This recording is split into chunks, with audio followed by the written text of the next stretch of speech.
வாழ்க்கை எதுவென்று புரியவில்லை, வாய்விட்டு அழவும் வசதி இல்லை.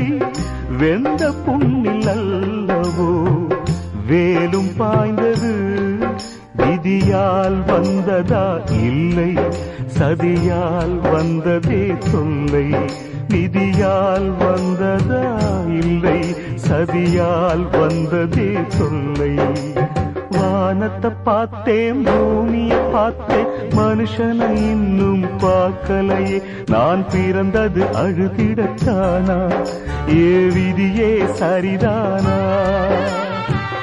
தங்க என்னும் தங்கம் இங்கே தீயில் வேகும் இப்போது, கண்கள் சிந்தும் கண்ணீராலே எந்த தீயும் அணையாது. வானத்தை பார்த்தேன், பூமியை பார்த்தேன், மனுஷனை இன்னும் பார்க்க